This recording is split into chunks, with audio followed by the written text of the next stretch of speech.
Hello, we were with sonic velocity, right? And we said that there are many examples I would like to show you also here that this is one such typical nozzle, right? So it is coming from this end. So this is the incoming and this is the outgoing and this is called tip, right? So this the tip velocity which is developed earlier. So that is V0, right, or Vt, whatever you call it to be. So that or outlet, V outlet. So from high pressure with lower velocity to low pressure with a very high velocity, this will come out. And we also showed that the velocity corresponding to this at the tip is the velocity of sound if that pressure ratio is under critical condition, that is 0.528.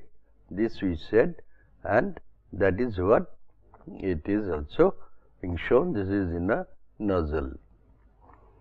Typical flow through nozzle like this diagram we had shown. This is another typical function of nozzle where air is going in, and you see that many nozzles are used, particularly in spray drying. If you see that spray dryer where it is there, so nozzles are there which are atomizing the inlet of the fluid, and they are also similar behaviors you can expect, right? So these things are there, and this is a typical siren I referred to earlier. The typical siren when it is in the industrial area, you get that siren sound.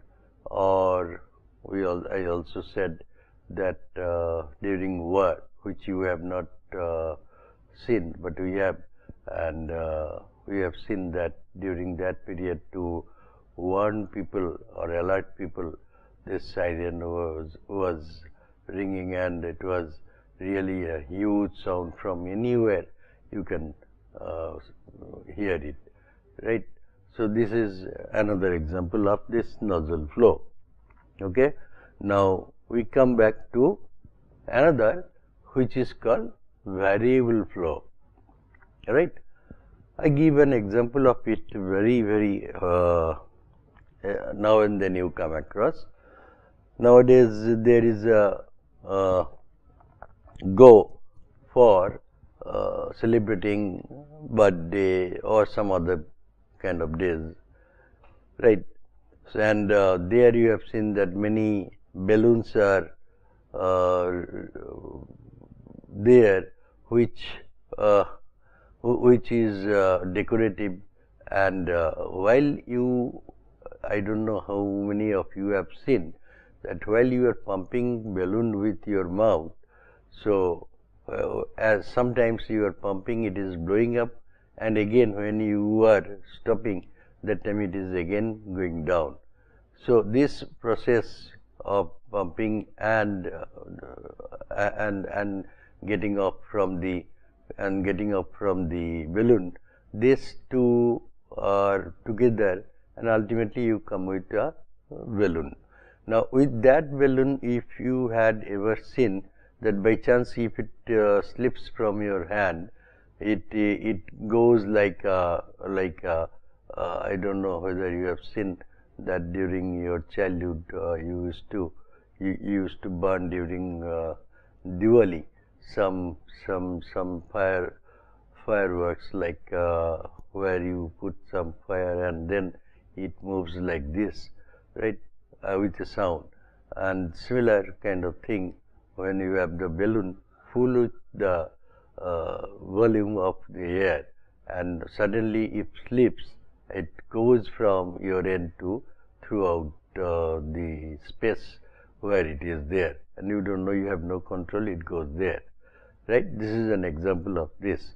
And this, that you had the balloon full of air, and now you allowed it to, or rather suddenly you can do it purposefully in many cases people do, or at least kids do play with that, that they blow the balloon and then allow it to move, right. So that purposefully you can do, or by mistake or by slip it may go out of your hand. This effect is same, and this kind of flow is called the variable flow. Means you had the volume of the balloon, now suddenly it is dropping down, and this flow is known as the variable flow, right. Now today we will discuss on this variable flow. Okay. So variable flow is a flow which occurs when upstream pressure varies. Important thing to remember is that the P0 by P, that is the tip to the inside or outlet to the inlet. So P0 by P will always be at critical level until PA by P. Now what is that PA? So we said that you had the balloon. So in that balloon, whatever pressure is inside, that is the P. At the tip of the balloon, the pressure which will come out is the P0. Now where it will go? It will go to the atmosphere. So this is PA, that is atmospheric pressure, right. So until PA by P increases, P0 by P will have critical value, right, at this critical level until PA by P increases, and this will happen only when P has dropped to a value of P equal to PA by 0.528, that is 1.894 atmosphere. So until it attains that 1.894 atmosphere, this P value, it drops, this will be under critical condition, that is P0 over P will be under critical condition, that you have to keep in mind, right.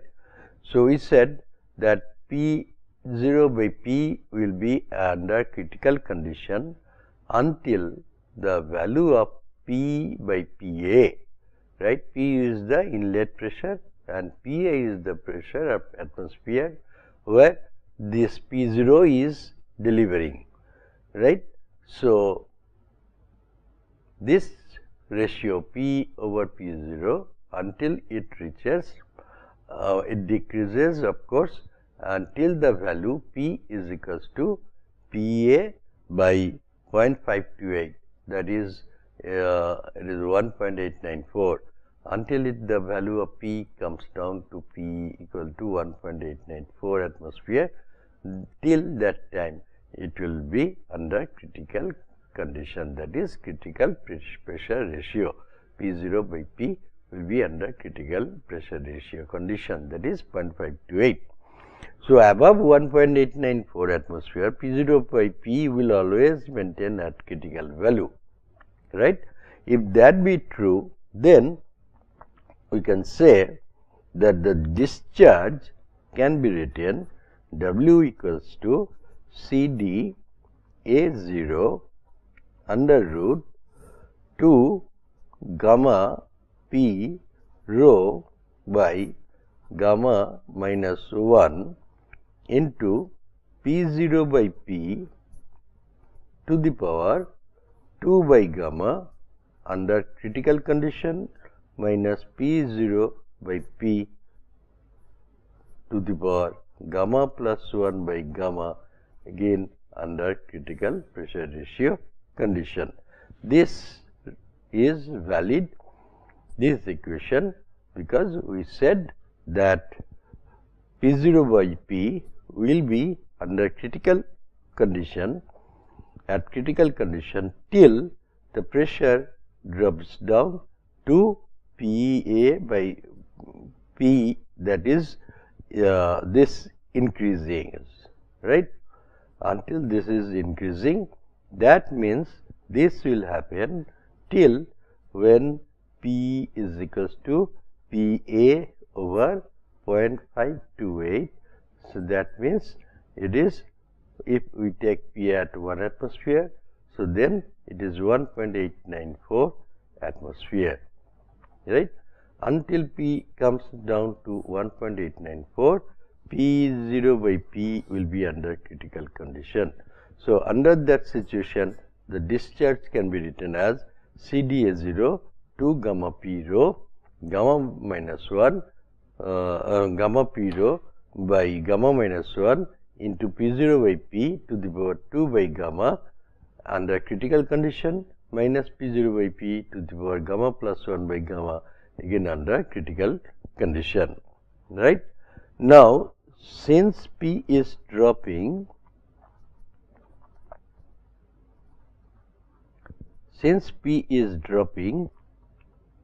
so we can say W is equals to K1, one constant, under root rho into P, right, under root rho into P, where this K1,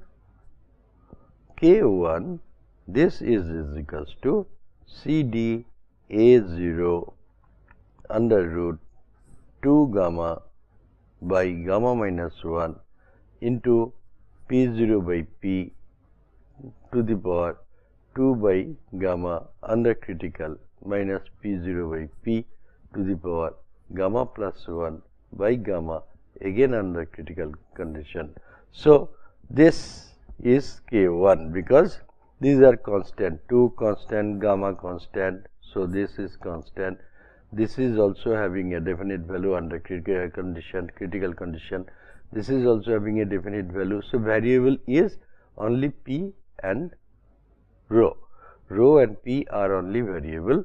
So, that is why we can write that W discharge is a coefficient K1 under root P rho, where K1 is this CdA0 under root 2 by gamma minus 1 into P0 by P under critical condition to the power 2 by gamma minus P0 by P to the power gamma plus 1 by gamma at critical condition, right.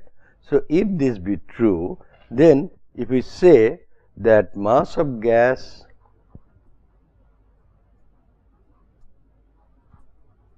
in the container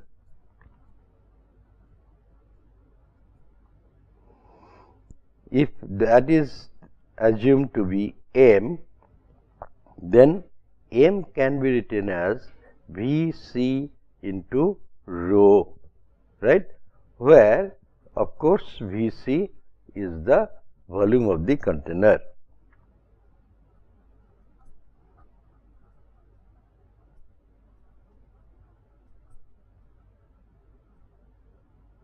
Volume of the container is the Vc, right. Then if M is Vc, then we can, from this gas relation, we can write PV is equals to RT by M, or P by rho is equals to RT by M, right. So, P by rho is RT by M, or we can write rho is equals to Pm by RT, right, where rho is a function variable of P. So, we can write this is nothing but K2 into P, because M, R and T are constants,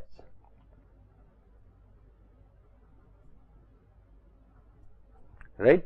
If M, R and T are constants, then we can write rho is a function of P, rho is a function of P only, where M, R, T being constant is K2, and this K2 is equals to M by RT, right.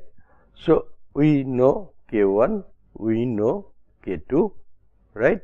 Then we can write that M is equals to Vc into K2 P, right, and from there if we differentiate, we can write dm is equals to Vc K2 dP, because Vc and K2 are constant. So, we on a differential of m is equals to this constant times differential of p, right.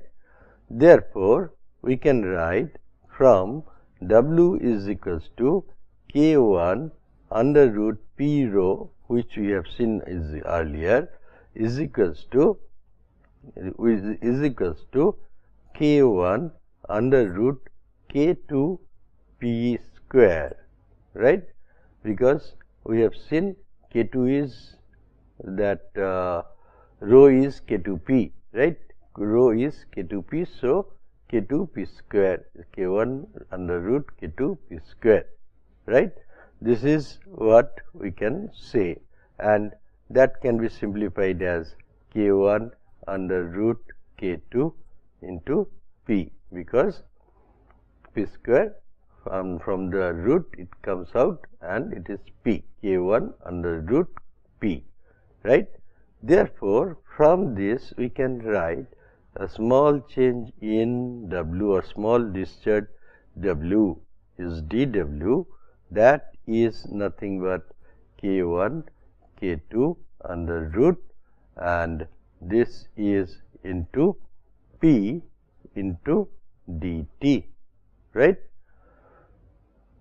So, a small discharge dW can be written as K1 under root P, K1 under root K2 into P times during that period of delta t dt, whatever change has been made, right. Now, if there is a discharge, our thing was like this, if there is a discharge from there, right.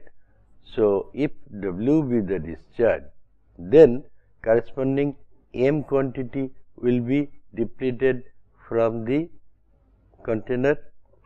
So, we can write dW is equals to minus dm, because when W will be discharged, corresponding M quantity from the container will deplete. So, this depletion of the mass is equivalent to the discharge. So, but that is why it is negative, because that will be gradually depleting.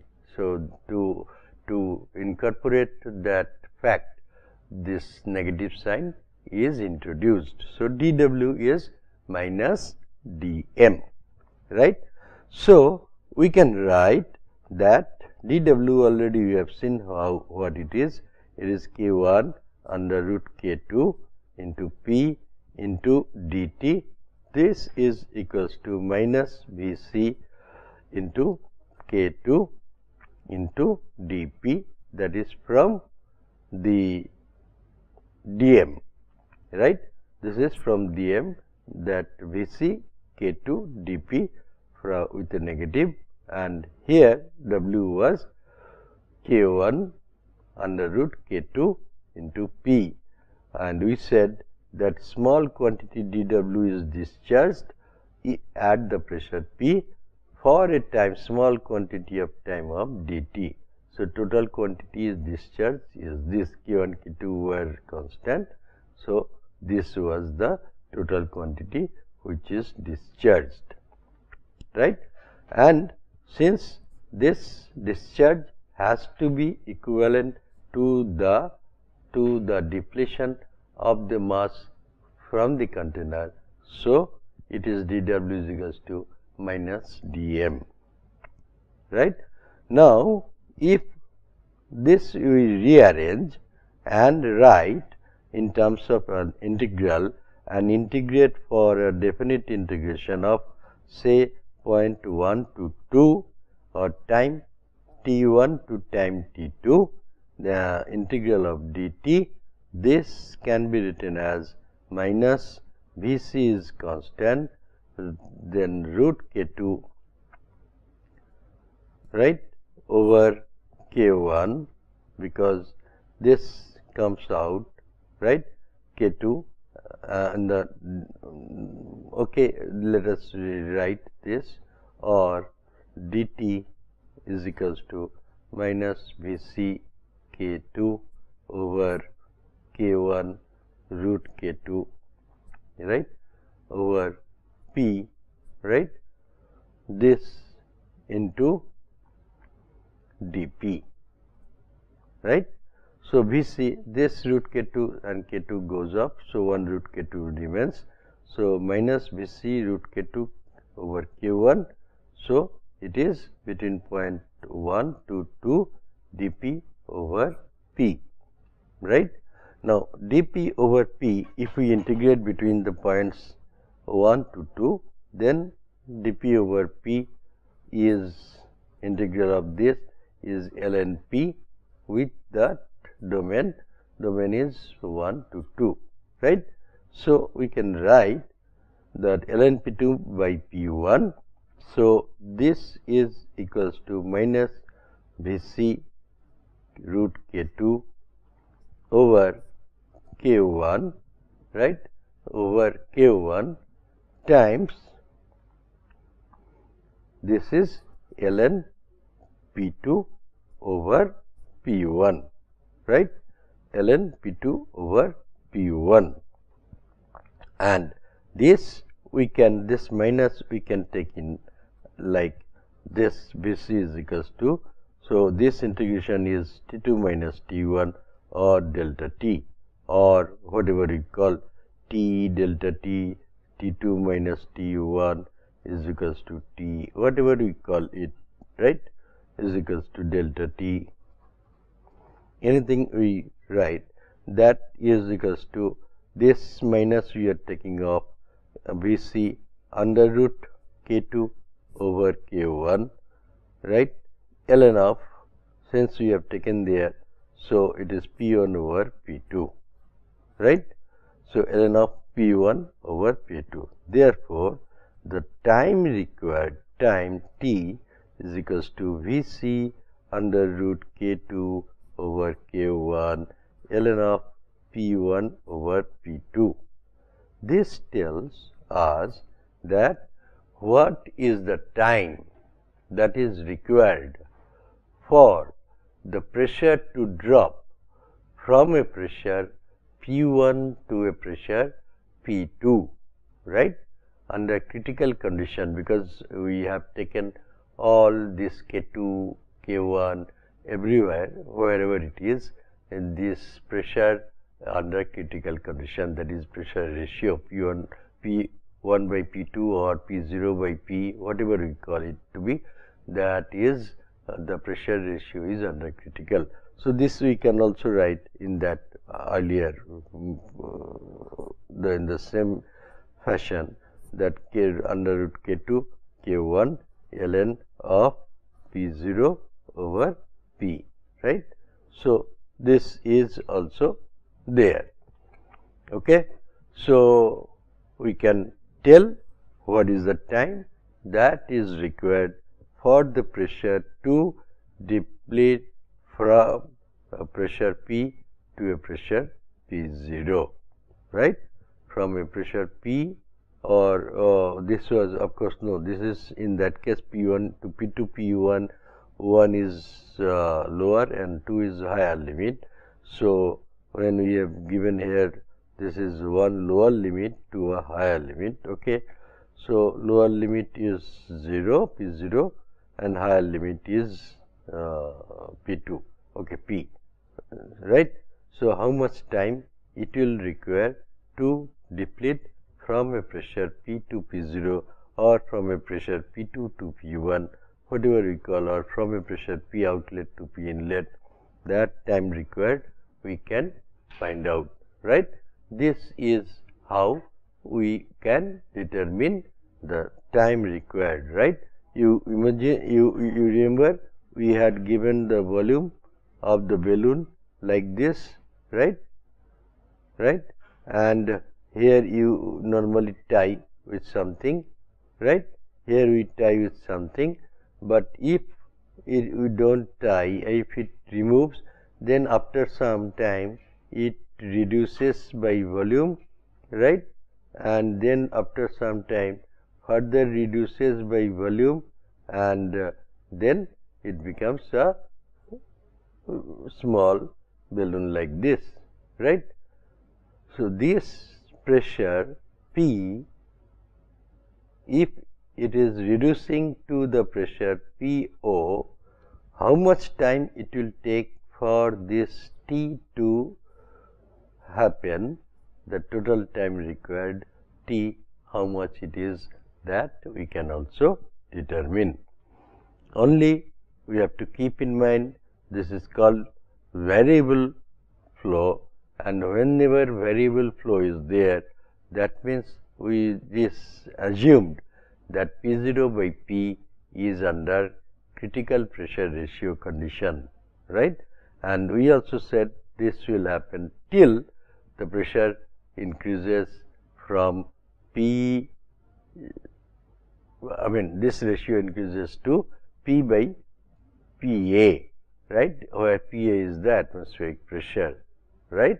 And we also said this means that the pressure P is till it is coming to the number, that is P atmosphere, 1 atmosphere, if it is 1 by 0.528, that is 1.894. So, till the pressure comes to the 1.894 atmosphere, this critical condition will remain, right. So, up to 1.894 atmosphere, right, this pressure ratio will remain under critical condition, and in that situation we can find out what is the time required for the pressure to drop from a pressure P1 to a pressure P, or from a pressure P, rather, okay, if we tell 1 to be the inlet, from a pressure P1, or in this case since we have integrated, so this is the lower value or this is the higher value. So, in that case we say that P1 to be the outlet and P2 to be the inlet. So, because this is the higher, this is the lower, right, and in any case we can say that P1 is the, say if it is inlet, then if P2 is the outlet, better to say that PO, P outlet, and P, that is the inside pressure. So, until this pressure ratio is 1.894, the P by P0, that is P by P0, it is coming, and P by P0 by atmosphere, P0 by PA is 1.894, till that P is 1.894, it is under critical pressure, and we can find out that the time required for the pressure drop from initial pressure to a final pressure.